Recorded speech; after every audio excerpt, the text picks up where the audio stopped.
오늘은 특별히 1장 1절부터 우리가 6절까지 읽고 학개서 전체 개론을 함께 나누도록 하겠습니다. 우리 같이 교독하도록 하겠습니다. 제가 먼저 읽겠습니다. 다리오 왕 제2년 여섯째 달 곧 그달 초 하루에 여호와의 말씀이 선지자 학개로 말미암아 스알디엘의 아들 유다 총독 스룹바벨과 여호사닥의 아들 대제사장 여호수아에게 임하니라. 이르시되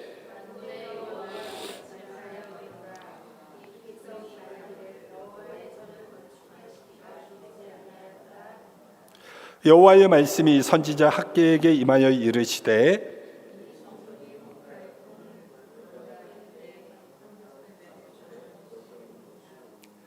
그러므로 이제 만군의 여호와가 이같이 말하노니 너희는 너희의 행위를 살필지니라.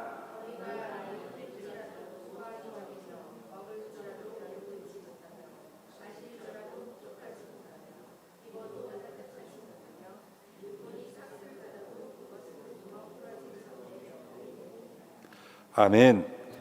갈수록 이렇게 목소리가 작아지시네요. 피곤하시죠? 자, 이 학개서 말씀은 여러분, 사실은 이 학개서는 다시 오실 예수님에 대해서 증거하고 있는 말씀입니다. 이렇게 많은 예전에는 부흥사 목사님들이 이제 교회 건축할 때 이 학개서 말씀을 가지고 하는데, 이건 사실 교회 건축하고는 다른 내용이고요. 이제 장차 오실 예수님, 그분이 참된 성전이다. 이것에 대해서 말씀하고 있는 게 이 학개서입니다. 학개서는 이제 마지막 2장에 가면은 마지막 2장의 네 번째 학개 선지자가 말씀을 전할 때 장차 오실 메시아에 대한 예표로 말씀을 증거하죠. 우리가 오늘 이 학개서를 보면서 알 수 있는 것은 뭐냐면 분명한 기록 시기가 있다라는 겁니다. 이 학개서의 특징이에요. 기록 시기가 정확하게 기록되어 있습니다. 그것은 무엇을 의미하냐면 하나님의 구원 역사는 이 세계 역사 속에서 분명하게 함께하고 있다는 거예요. 이 세상의 역사와 하나님의 역사가 전혀 상관이 없는 것 같아 보이지만 실상은 그렇지 않다. 이 세상의 모든 역사는 하나님의 구원 역사 속에 포함되어 있다. 그래서 이 세상의 역사를 통하여서 하나님의 구원 역사가 어떻게 이루어지는가, 특별히 이 학개서가 그 말씀에 대해서 자세하게 기록을 하고 있습니다. 그래서 어떻게 학개서가 기록을 하고 있냐면, 이제 여러분 성경을 다 피시고, 여러분 우리가 예수 믿는 우리 성도들의 무기가 뭐냐면 성경책이에요. 그러니까 교회 올 때 성경책을 안 가져오면 우리가 무기를 빼놓고 오는 군인입니다. 그래서 성경책 꼭 가져오시고, 자 1장 1절을 한번 읽어보겠습니다. 여러분이 1장 1절 시작.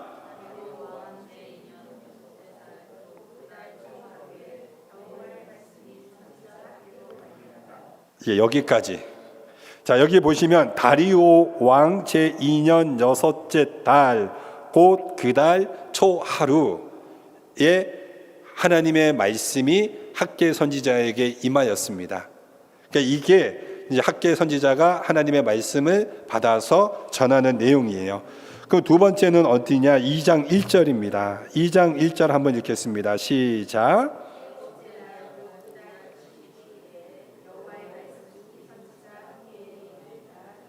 예, 이게 두 번째 학개 선지자가 하는 말씀이고, 세 번째는 2장 10절입니다.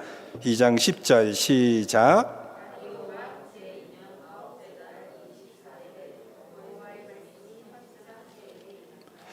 예, 정확하죠. 날짜까지. 마지막은 2장 20절입니다.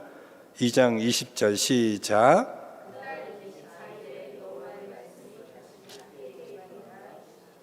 네, 지금 하나님은 학개 선지자를 통하여서 총 4개월에 걸쳐서 4번의 말씀을 지금 전해 주셨습니다.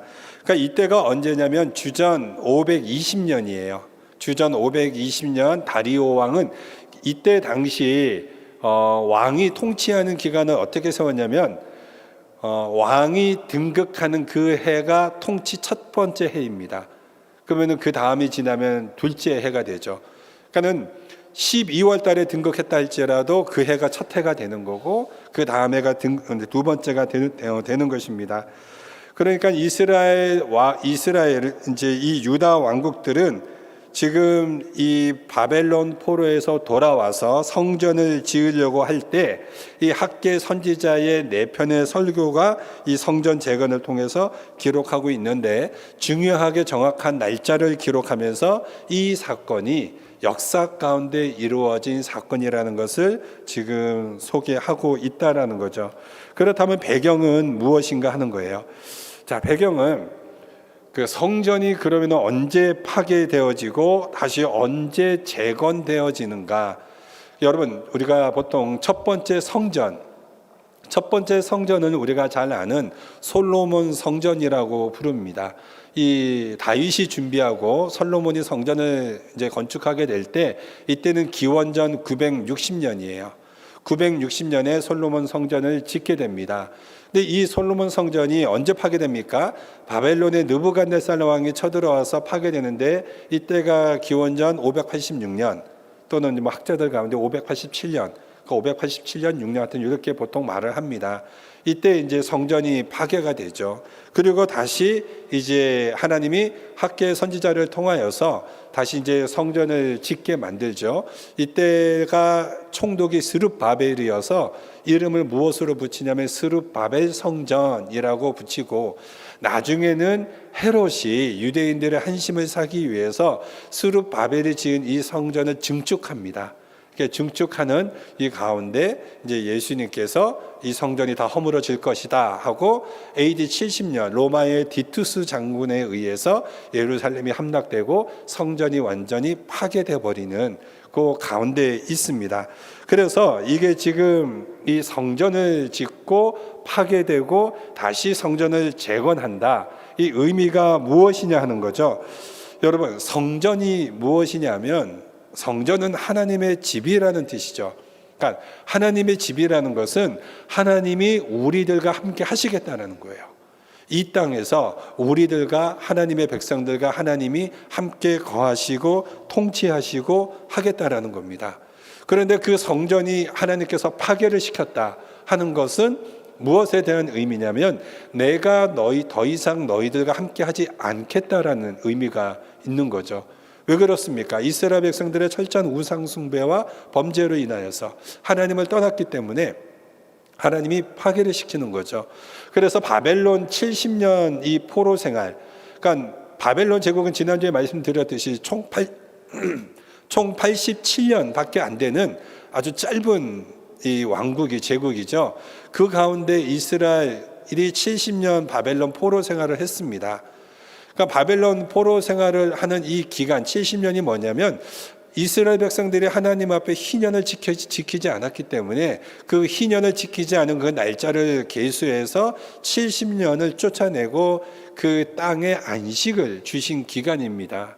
그리고 나서 이제 하나님이 다시 돌아오게 하고 성전을 재건하게 하겠다라는 의미는, 내가 이제 너희들과 다시 함께 하겠다라는 의미가 들어가 있는 거예요.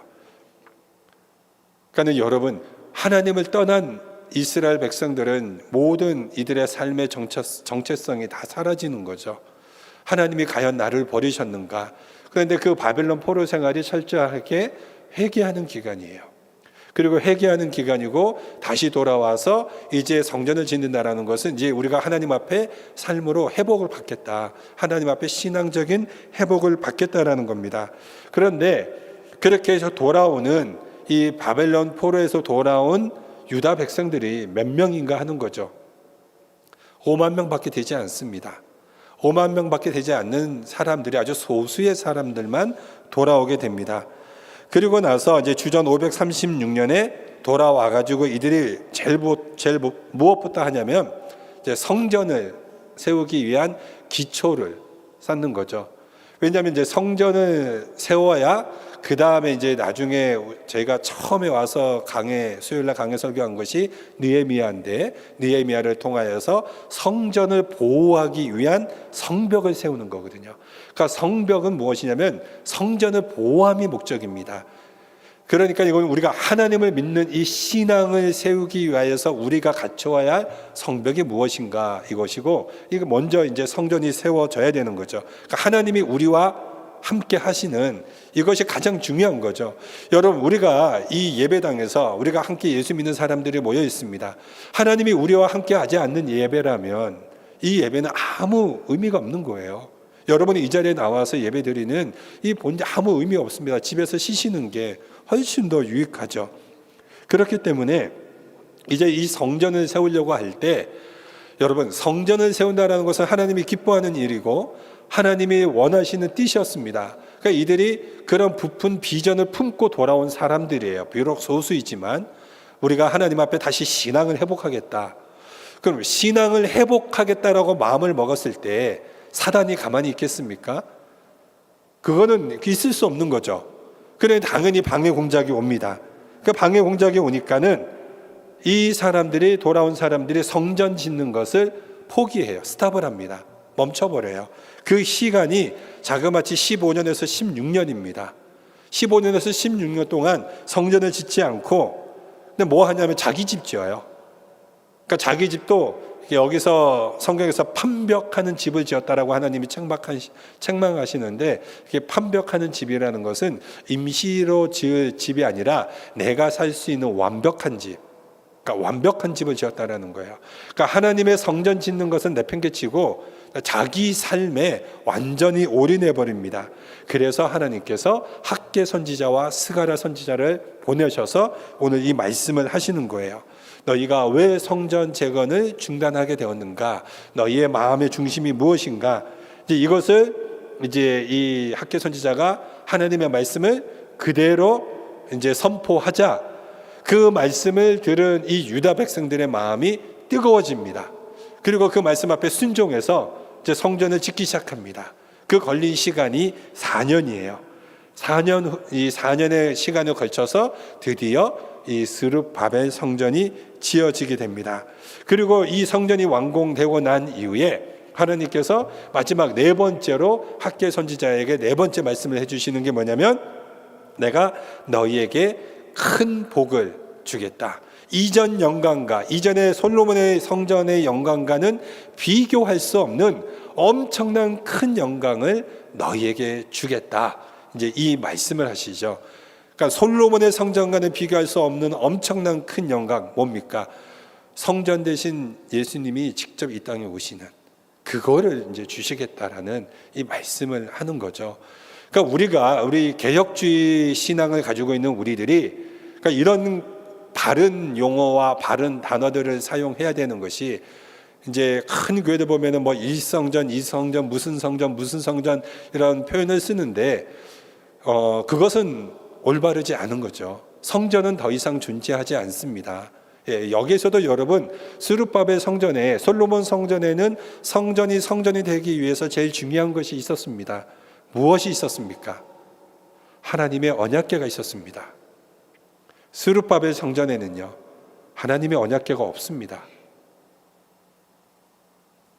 언약궤가 없는 성전이 성전이 될 수 있나요? 그러니까 이게 건축하는 이 건물의 성전이 아니라는 거예요.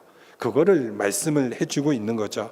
자, 그렇다면 우리가 이 학개서의 이 배경이 되는 이 내용이 에스라서인데, 에스라서 1장부터 6장까지가 이 학개서에 대한 배경이 됩니다. 그래서 우리 에스라서 말씀도 한번 좀 찾아볼게요. 에스라서 5장 1절에서 2절 말씀을 한번 보겠습니다.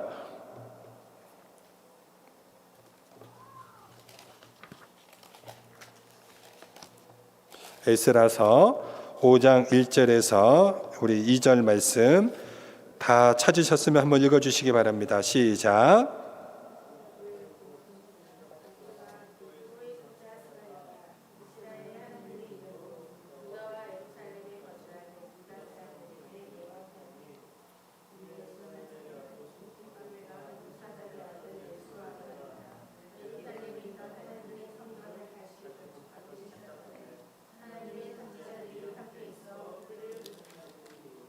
네, 또 6장 14절에서 15절에 보면은 제가 읽어드릴게요. 6장 14절 15절 에스라 유다 사람의 장로들이 선지자 학개와 이도의 손자 스가랴의 권면을 따랐으므로 성전 건축하는 일이 형통한지라.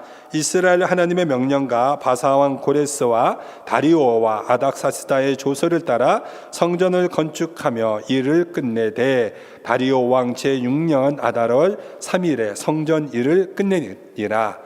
그러니까 다리오 왕 2년에 학개 선지자의 말씀이 임하고 다리오 왕 6년에 성전 완공이 끝나게 됩니다. 그래서 4년에 걸쳐서 이 성전이 끝나게 되죠. 그러니까는 이 학개 선지자의 이 첫 번째 메시지는 뭐냐면, 자, 너희의 우선순위를 분명하게 해라.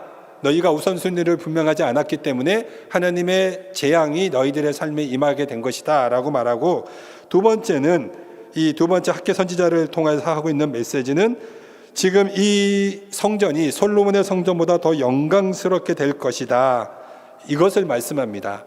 그리고 세 번째 학개 선지자의 메시지는 성전을 짓고 있는데 너희들의 삶이 부정하다, 너희들의 삶이 옳지 않다. 그래서 삶의 해결을 해라, 삶을 돌이키라. 그래서 이들이 성전을 지으면서, 그러니까 성전을 스탑하고 또 삶을 바꾸는 게 아니라 성전 짓는 것을 포기하지 않고 지으면서 삶을 회개하고 삶을 바꿉니다. 그리고 마지막 네 번째 메시지가 미래에 일어날 메시아의 약속을 주시게 되죠. 이것이 이제 이 학개서의 전체적인 큰 구조라면 조금 더 우리가 디테일한 내용들을 한번 보겠습니다. 학개서 1장부터 1장 2절에 보면은 이 유다 백성들이 학개서에서 이렇게 시기를 타령해요. 아직은 때가 아니라는 거죠. 그러니까 왜 때가 아니라고 생각하냐면, 이들이 우리가 하나님의 성전을 짓는다면 모든 일이 형통해야 되는 거 아니냐, 모든 사람들이 한 마음 한 뜻이 되어야 되는 거 아니냐. 그런데 지금 왕이 하지 말라고 조서를 내렸다.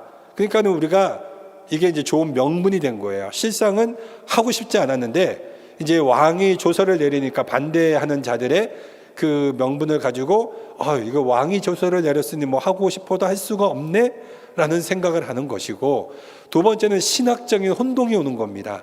우리가 하나님의 성전을 건축한다면 적어도 출애굽할 때 남자 장정만 60만 명이 넘었는데, 아니 그러면 엄청난 이 바벨론에 있던 사람들이 돌아와서 성전을 지어야 되는데, 아니 겨우 5만 명으로 무슨 성전을 지을 수 있느냐.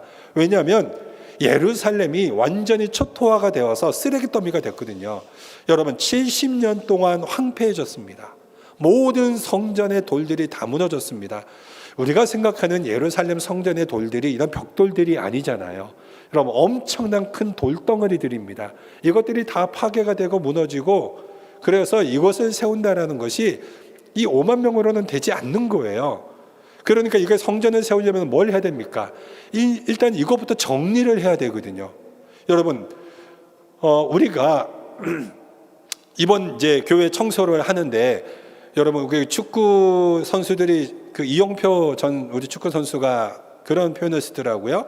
축구 선수들이 축구를 다시 새로운 마음가짐으로 경기에서 임하게 될 때 이 삭스업이라는 이 단어를 쓴답니다. 삭스업. 그러니까 양말을 끌어올리는 거죠. 그러니까 양말을 끌어올리면서 다시 한번 축구 선수로서의 필드에서의 자세를, 다시 한번 마음가짐의 자세를 새롭게 한다라는 겁니다. 그러니까 우리도 마찬가지죠. 이제 청소를 함으로 인하여서 이제 싹 정리를 하고 깨끗하게 하면서 이제 새롭게 출발을 하자는 거예요. 이제 9월 달부터 많은 사역들이, 우리가 하나님의 말씀도 배워야 되고 세미나도 우리가 준비하고, 그러면서 이제 하나님께서 이 교회를 통하여서 이루실 하나님의 사역을 이루어갈 그것을 기대하고 마음 준비하면서 출발을 하자라는 거죠. 그러기 위해서 뭐부터 해야 됩니까? 청소부터 해야 되는데, 아니 이 정도 인원으로 이제 8월 15일 날 보겠습니다. 많은 분들이 나와서 이렇게 청소하고, 제가 이제 어저께 이제 설교 원고를 이렇게 했잖아요. 제가 설교 원고에도 청소해도 되게 했어요. 못 나오실 때는 우리 시니어 분들 못 나오신다면 밥이라도 사시라고. 밥이라도 사셔서 격려하시라고. 왜냐하면 우리가 온 마음을 합하는 게 중요하거든요. 한 마음으로 합해서 같이 이루어가는 게 중요하니까. 그래가지고 마찬가지로 지금 이 유다 백성들도 핑계를 대고 있는 거예요. 이런저런 핑계. 그랬을 때 이제 이것에 대해서 책망을 하는 겁니다. 이게 이제 이 9절 말씀을 또 한번 여러분 읽어주세요. 1장 9절 말씀 학개서 시작.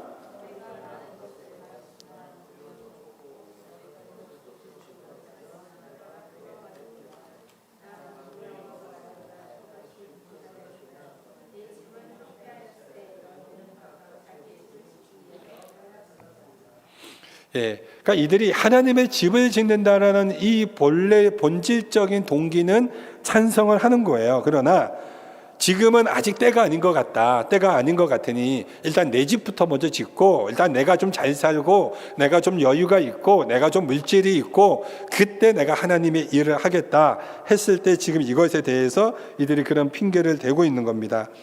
그래서 아까 말씀드렸듯이 이 4절에 너희들의 집은 완벽한 집으로 만들어 놓고 너희들은 삶은 완벽하게 살 수 있도록 다 준비해 놓고 하나님의 일은 팽개치고 있느냐. 지금 이것에 대해서 여러분, 유다 백성들이 자신들이 살 집을 짓는 거 이게 잘못된 겁니까? 잘못된 거 아니에요. 또 성전을 짓는 거 잘못된 겁니까? 잘못된 거 아닙니다. 둘 다 필요한 것들이에요. 그러나 학개 선지자를 통해서 하나님이 하시는 말씀이 뭐냐? 우선순위가 잘못되었다라는 겁니다. 우선순위를 먼저 바로 세우라고 지금 말을 하고 있는 거죠. 그렇게 하지 않았을 때 하나님이 너희들이 그렇다면 너희들이 생각하는 대로 너희들의 삶을 너희가 이렇게 만들어갈 때 너희들의 뜻대로 잘 될 것 같냐?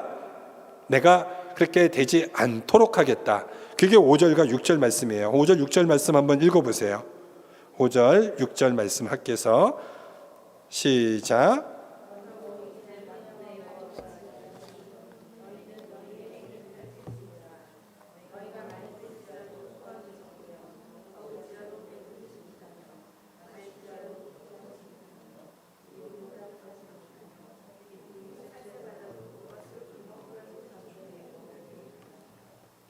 자, 이렇게 학개 선지자가 말씀을 하고 계속해서 7절, 8절에도 권면을 하자 이들이 태도를 바꿉니다. 태도를 바꿔서 12절에서 15절의 말씀 보면은 이들이 학개 선지자의 말씀을 무엇으로 받아들이냐면 하나님의 말씀으로 받아요. 12절에서 15절에. 그래서 이들이 그 말씀을 듣고 이제 성전 재건을 시작하는 겁니다. 이 날이 6월 24일 날이에요. 성전 재건을 시작하는 날이.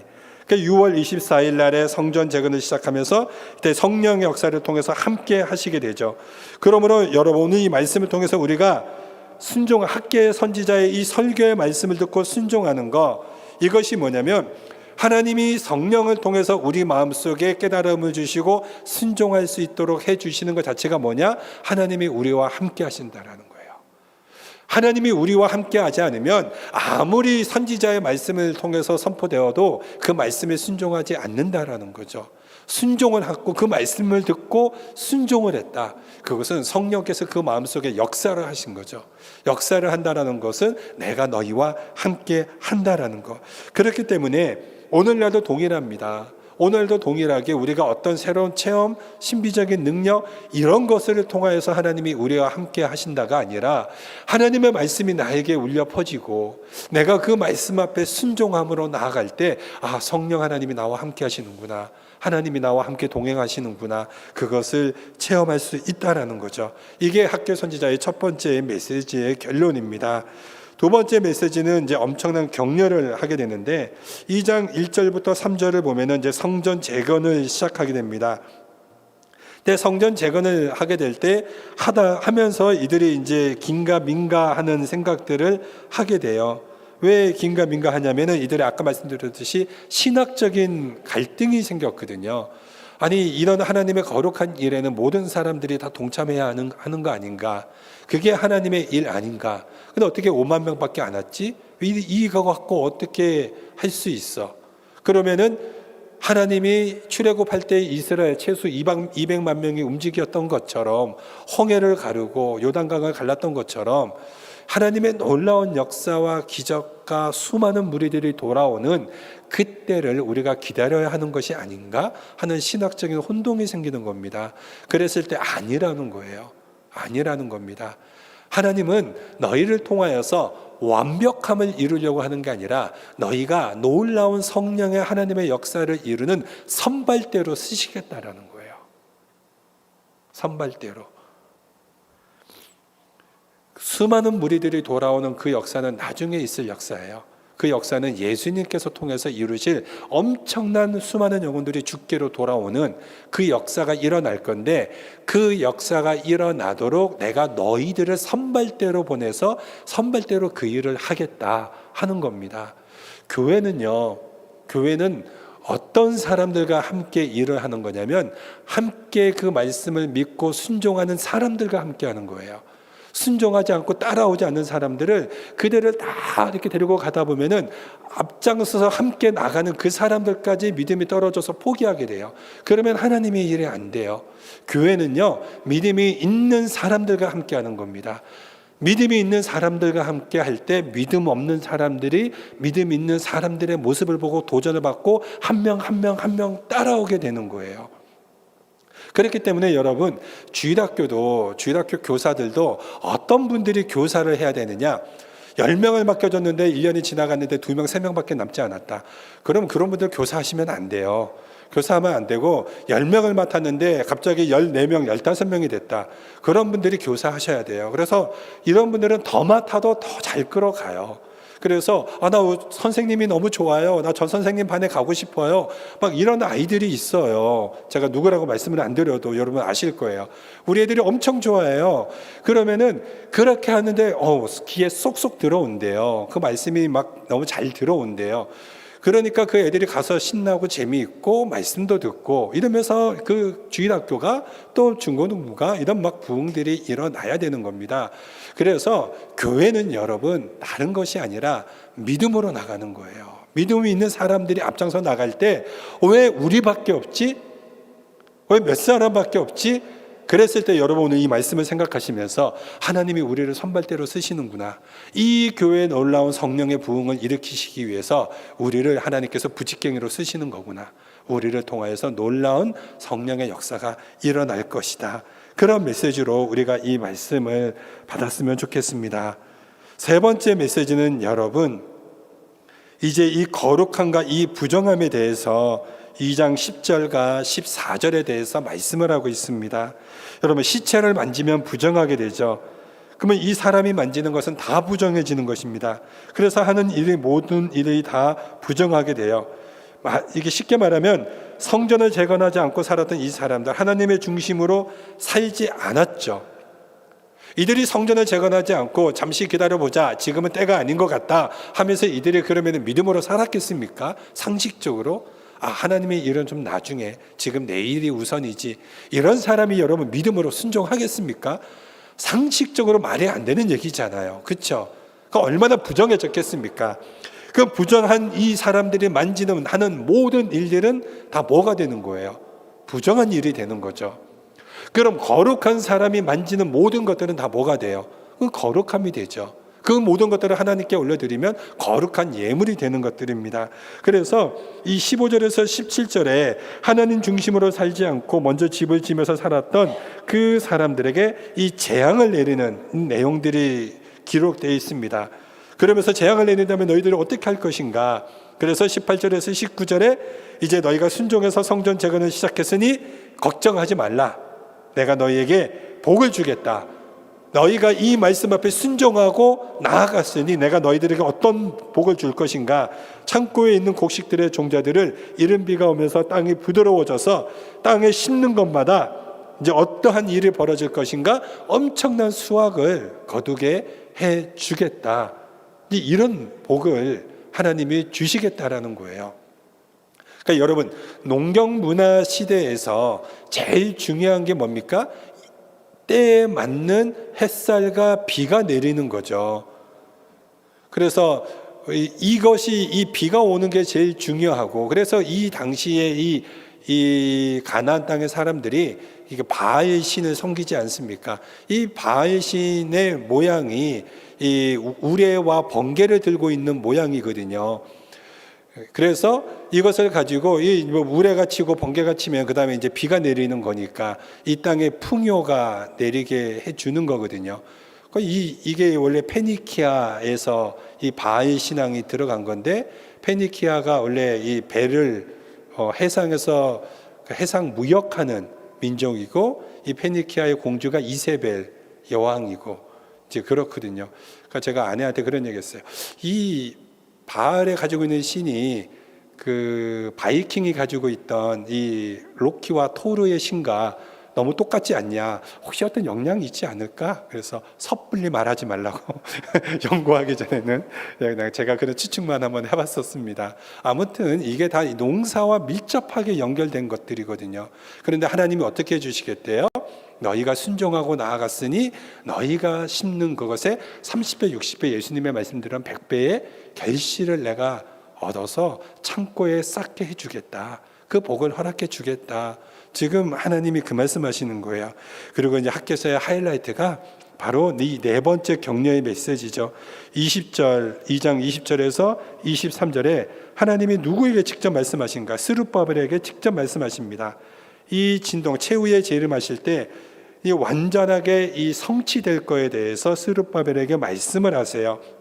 그리고 최후의 마지막 날에는 내 원수가 되는 이 만국을 심판할 것이고, 그러니까 하나님의 백성을 괴롭힌 모든 열국들의 심판을 하나님께서 하시겠다라는 겁니다. 그러나 이 스룹바벨을 통해서 이 성전 재건하는 이 지도자인 스룹바벨 반지 도장으로 삼겠다라는 것입니다. 그러니까 인장이죠, 인장을 반지 도장인데 옛날 조선실로 말하면 옥새를 찍어서 이제 통치가 되는 거죠.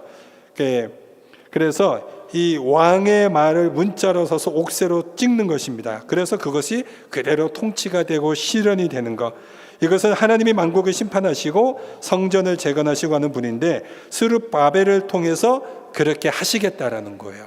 그러니까 다윗의 후손과 스룹바벨을 통해서 하나님이 만국을 최후에 심판하고 통치하시고 온전하게 회복하는 이런 진동의 역사가 있을 거다. 그래서 예수님의 초림하심으로 이제 진동의 역사가 한번 있었죠. 무덤이 터지고 열리고 하는. 그러나 예수님이 재림하실 때 완전히 이것이 이루어질 것이다. 이것을 이 스룹바벨을 통해서 말씀하시고, 그래서 이 스룹바벨이 마태복음 1장에 보면은 예수님의 족보에 들어가 있습니다.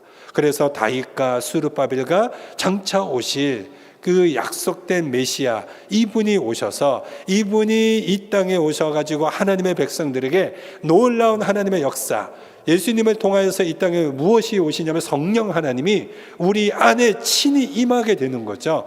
우리 안에 성령 하나님이 임하니까 우리가 뭐가 되는 겁니까? 성전이 되는 거예요. 우리가 성전이 되는 것이고, 이 성전인 우리들이 모여서 하나님의 거룩한 교회 공동체, 하나님의 백성이라고 부르고, 예수님께서 마지막 최후에 모든 만국을 심판하시고 하나님의 거룩한 백성들을 온전히 회복하게 하겠다. 이것에 대한 이 메시지가 이 학개서 선지자를 통하여서 주는 메시지입니다. 그래서 이제 다음 주부터 이제 4번에 거쳐서 이 주제를 가지고 이제 말씀을 함께 나눌 텐데, 우리 교회가 이 학개 선지자의 말씀처럼 우리가 하나님의 놀라운 그 하나님이 하실 일들을 우리는 기대합니다. 저는 기대하고 또 그 하나님이 이루신 놀라운 영적 부흥을 생각하고 사모하게 돼요. 그래서 우리 교회를 위해서 우리 교회 공동체를 놓고 기도하면요, 하나님이 저에게 몇 번 말씀하신 설레임과 막 뜨거움이 있거든요. 근데 그것이 당장 우리 눈안에 안 보일 수도 있고요. 우리가 그런 비전을 품고 나아가지만 어떠한 어려움이, 사단의 공격이 우리 교회 안에 임할지 몰라요. 그래서 제가 몇 분에게는 제가 기도 부탁을 드렸습니다. 이 교회 공동체를 위해서 기도해 주세요. 그래서 사단이 어떠한 방향에서 이 교회 공동체를 틈타고 들어올지를 이 교회 공동체를 위해서 기도해 주세요. 제가 몇 분에게는 특별히 또 부탁도 드렸습니다. 여러분도 함께 기도해 주세요. 하나님의 뜻을 이루려고 할 때는 반드시 사단의 방해 공작이 있습니다. 그래서 그거를 허물려고 해요. 그래서 우리는 영적으로 껴 있어야 됩니다. 영적인 파수꾼이 되어야 돼요. 그래서 이 공동체를 지켜나가면서 하나님의 뜻을 이루어 나가야 됩니다. 하나님, 우리를 하나님의 선발대로 사용하여 주시옵소서. 이 교회 공동체가 온전히 믿음 있는 사람들을 통하여서 하나님의 기뻐하시는 교회로 하나님의 사역과 뜻을 이루어 나가는 교회 공동체 되게 하여 주시옵소서. 이 학개 선지자를 통해서 전해주시는 그 말씀이 우리 교회에게 주시는 말씀으로 깨닫고 순종하고 믿음으로 나아가는 교회 공동체 되어지기를 주님의 이름으로 축원드립니다. 기도하겠습니다. 하나님 아버지, 오늘 우리가 이 학개서를 준비하면서 오늘날 이 시대 우리 교회에게 주시는 하나님의 메시지를 깊이 깨닫게 하여 주시고 영적으로 깨어있게 하여 주시며 영적으로 분별하게 하여 주시며 사단의 어떤 공격이 이 공동체를 이간질시키고 또한 하나님의 뜻을 이루지 못하도록 방해 공작이 있다 할지라도 끝까지 우리가 넘어가지 않고 온전히 하나님의 말씀 믿고 의지하고 순종하며 나아가는 승리하는 교회 공동체 되게 하여 주시옵소서. 감사드리고 예수님의 이름으로 기도드립니다. 아멘.